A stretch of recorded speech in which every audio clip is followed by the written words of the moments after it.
is but a morning star.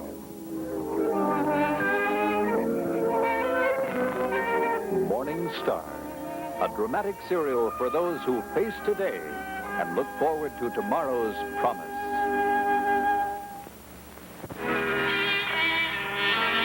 Ken, come on in. It's a beautiful day out. Yes, I was looking at it from the terrace. I wish it were as pleasant indoors. You're referring to Dana? Yes. Well, Stan, let's hope that what we're going to do will eventually bring about a change for the better. That my wife declared incompetent is better? Well, let's hope it's a temporary condition. I'm confident that it is. Ken, do you really have that much confidence? We must be confident, Stan. Now, the judge has already got my petition. Now, here, you look this over tonight. Now what happens? Well, it's all set up. The hearing is tomorrow at 10 a.m. Tomorrow? Yes, in Judge McAllister's chambers. Well. What's the matter? Something you don't understand? Oh, no, I understand. It's just that legal maneuvers like this give me a case of the jitters. But why, Stan? It's all going to be very informal. First meeting, it's a concession from the judge. Do you know him personally? Yes. I've tried several cases before him, and I've met him several times outside the court. Now, he'll have statements from Dr. Rolfe and Dr. Arnold, and of course they'll both be there. No? Well, I thought signed depositions or affidavits or whatever you call them would be sufficient. Oh, no, they'll both be there in person. The judge will want to talk to them. He'll want to get a complete history of Dana's case from two medical points of view. I didn't realize that. He'll also want you to testify. Yes, I know. And the thought of testifying seems so heartless, especially when a man's talking about his own wife. Well, Stan, I'll admit that none of this procedure is exactly pleasant. Yes. But it has become necessary. I know. What we're doing is in Dana's best interest. You've got to remember that. I try to. Yet whatever I say to the judge, he can't realize what I've been living through, watching poor Dana deteriorate day after day. I mean, I don't want him to get the idea that I cold-bloodedly approve of your presenting this petition. He won't get that idea, Stan. He'll understand once all the facts are in his hands that this is the only wise course to take. And I have no doubt at all that he will sign the order giving you temporary guardianship of Dana. So don't worry. But, Ken, please, it must only be temporary. It will be, Stan. I can't. I won't think of Dana being permanently incapacitated. Oh, and the judge will also want to know why arrangements haven't been made for Dana to be institutionalized. Oh? So you will have to be prepared to tell him, in your own words, about Dana's dread of any sort of hospital, you know. Yes. I couldn't do that to her. I know. This, being a guardian and getting a power of attorney, the husband pays a steep price for them. That is, if he has a conscience. Well, Stan, perhaps the average husband isn't such a nice guy or as patient and as loving as you are. He wouldn't feel all of this as acutely as you do. But I hope that this reluctance on your part isn't going to create any kind of obstacle. You mean in getting a power of attorney or being Dana's guardian? Yes. Oh, I promise to go along with you. I'll try to convince the judge that I'm not that reluctant. I know what we're doing has to be done. You mustn't feel guilty, Stan. We are in no way conspiring against Dana. Remember that. Yes, excuse me.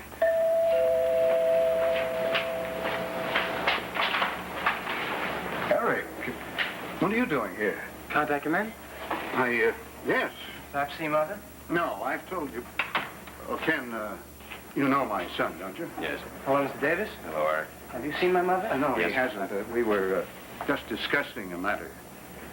Well, this is all in her best interest, Eric. I hope your father's explained that to you. No, he hasn't explained much of anything. But I will, Ken. And thanks for dropping by. I'll see you before 10 tomorrow at your office. All right. We'll go from there. Yes. Nice seeing you again, Eric. Yes. So long, Ken. So long, Stan. Eric? I thought I made it plain that you were not to come here. Yes, you have? That's why I went downtown to see you yesterday. This is my home, and I keep remembering my mother is sick. Yes, very. And I've never kept that from you, have I? Mr. Davis's being here had something to do with it, didn't it? Where are you going with him tomorrow?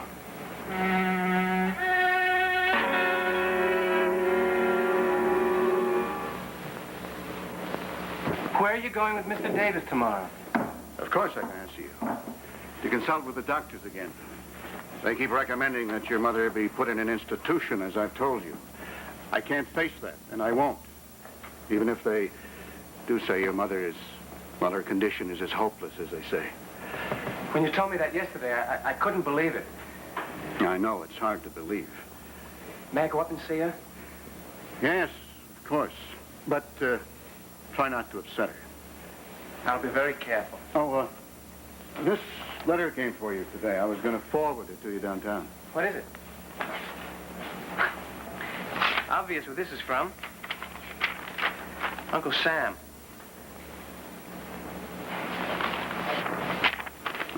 Eric, now remember how it's been every time you've seen your mother lately. I won't have you starting another argument with her.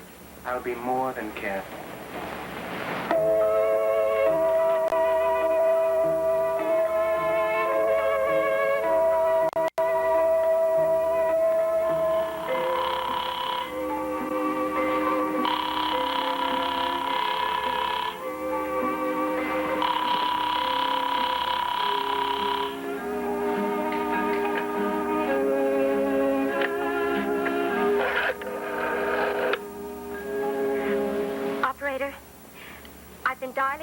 Gramercy 59970, and it doesn't answer.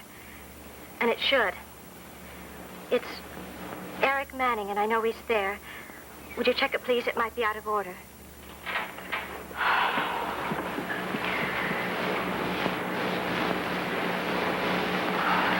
Yes. It is working, thank you. You said you'd call. Why haven't you, Eric? Are you really mad at me?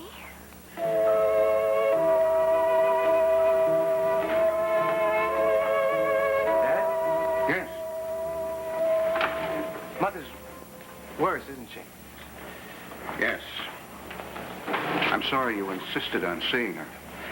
Being with her all the time, perhaps I don't realize how far downhill she has gone. It would be more apparent to you, seeing her only now and then. It's awful. She just sat there like a statue with no communication. She wouldn't even speak to me. Well, I was afraid she wouldn't. How can you take care of her here when she's like that? Mrs. Allison and I manage pretty well. Well, doesn't she need expert nursing like she'd get in a hospital? Eric, we've been through all that before. I can't do that to your mother, not with her morbid hate of hospitals, and you know about that hate. Yes, but I can't be that heartless. Well, at least get a trained nurse in here. Any atmosphere of hospitals. Now, how can I make that clearer to you? Your mother would only panic. Okay. I still think there must be something else we can do for her. Did you know what this would say? Yes, I was certain I'd be reclassified. Well, this definitely means that you're exempt from the draft. Yes, that football knee came in quite handy, didn't it? Football? When did you play football? So I stumbled and fell in a bar in New Haven. What's the difference? I was to the infirmary 4 times with it. Well, the board has seen football knees. They automatically assume this was the same thing. The same thing? From now on, it's my bad knee. Well, then you'll be able to take that trip I suggested to you yesterday. Well, I don't know that I want to now. After seeing Mother, I think I should stick around. But there's nothing you can do here. The way she is, Dad, I couldn't. Son, you shouldn't have seen her. Now, I knew it would affect you this way. Now you know why I've discouraged your visits, to spare you. I don't want to be But spared. This isn't your burden. Let me give you some more money. I'm not leaving on a trip today. No, but soon. Dad, do you really want me to leave New York? Eric, I'm doing this for you. Until then, have a good time. That'll be compensation for me. Here. Now, you take this money, and you spend it all on your young friend Jan. Now. Maybe I don't want to see her today. Why not? We had a little misunderstanding. Oh, of course you want to see her. When I was a young man, I had a pretty girl on my mind. I kept seeing her until I got her off my mind. Now, that's the only way to handle her. Now, you take this.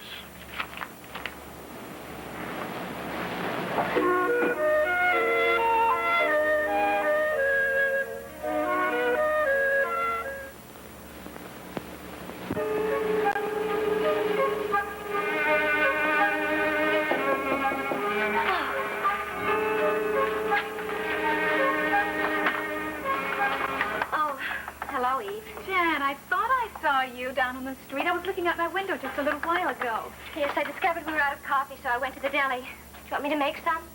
No, thanks. Not for me.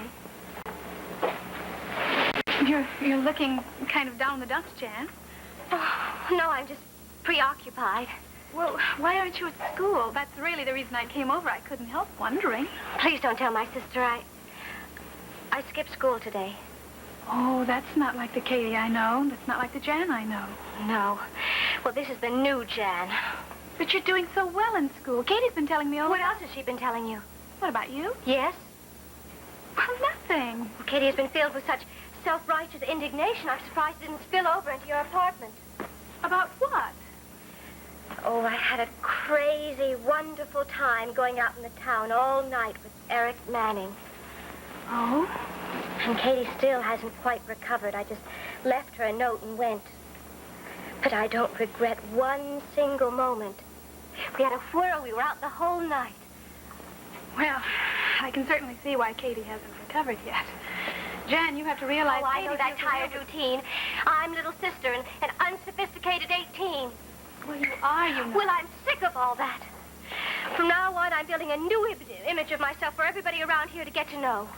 Let me introduce myself. And just what's so different about the new Jan, like staying home from school today? Yes. For one thing, I felt like staying out, so I did. Isn't that kind of a childish thing to do, especially when you really didn't have a good reason? I'm expecting a call. Oh, a call, and he hasn't called yet. He will. But you're getting just a wee bit worried? Oh, Eve. Jan, honey, what's the matter? Well, when you were going steady with Tim, before you were married, were you always sure of him? Oh, we were one of those very lucky couples. Just terribly in love right from the start. Really? Mm-hmm. So there never was that question mark about, was I sure about him or was he sure about me? We just knew that somehow we wanted to spend the rest of our lives together. How heavenly.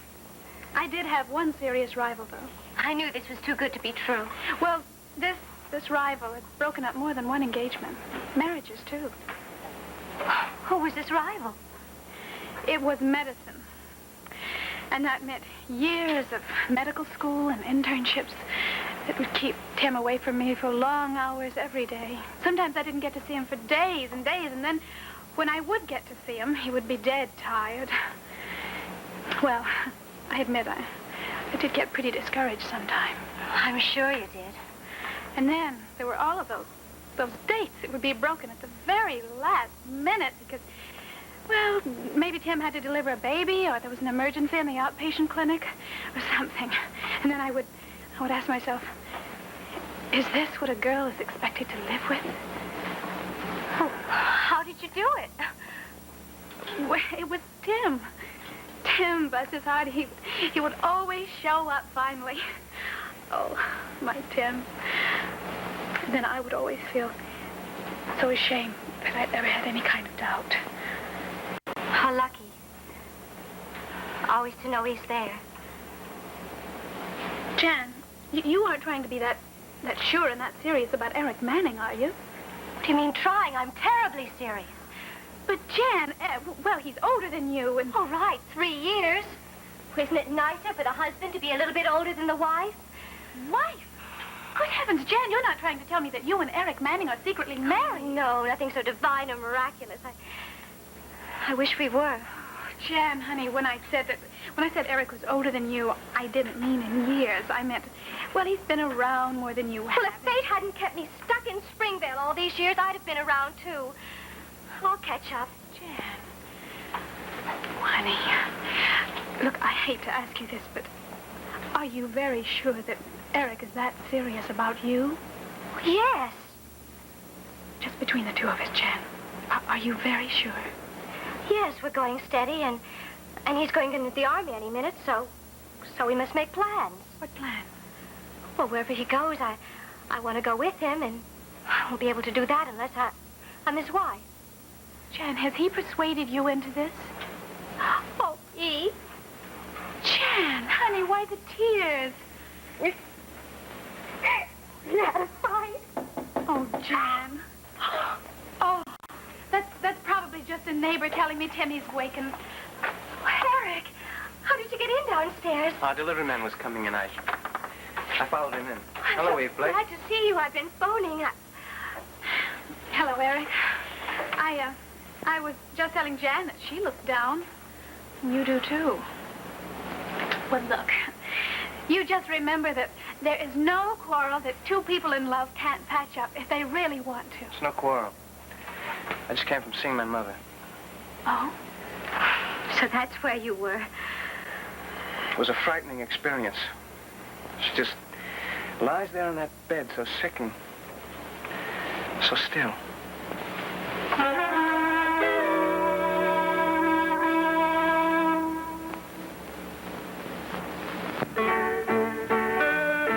The part of Tim Blake will be played today by Paul Carr.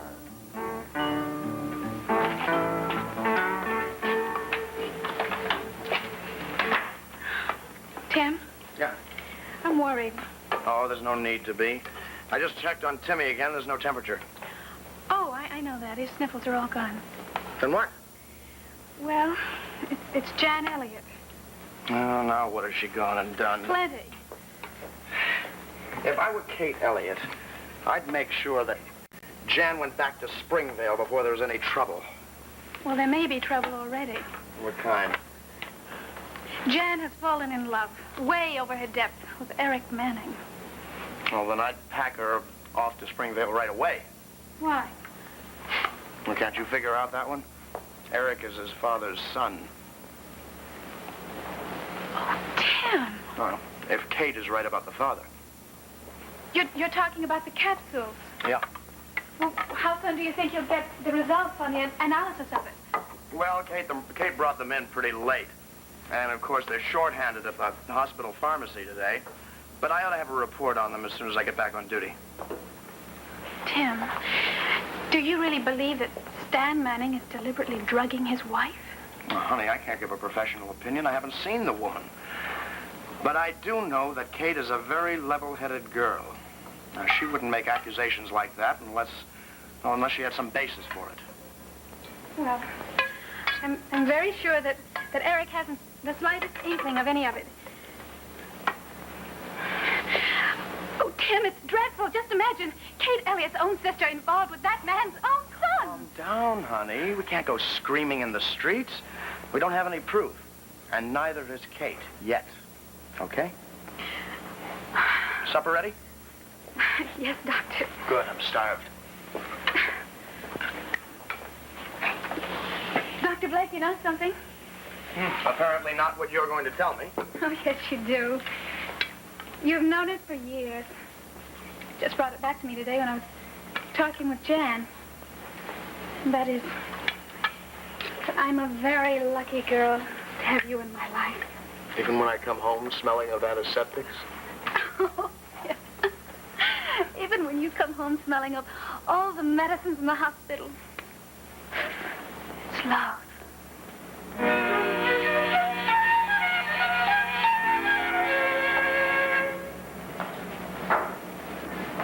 You don't want some coffee?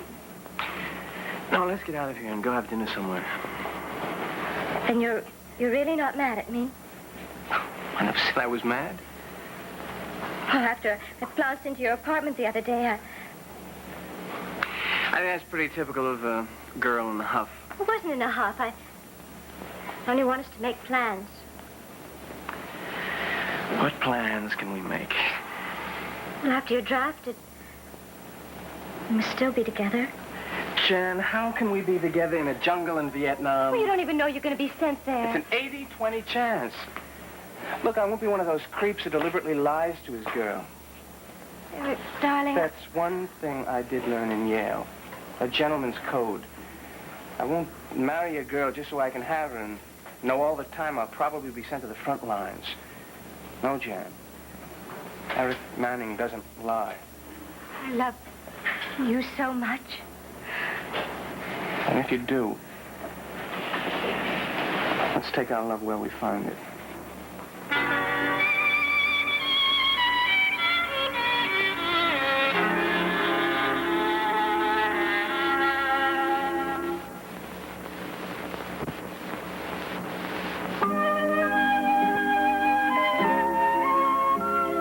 Be sure to join us for the next episode of Morning Star.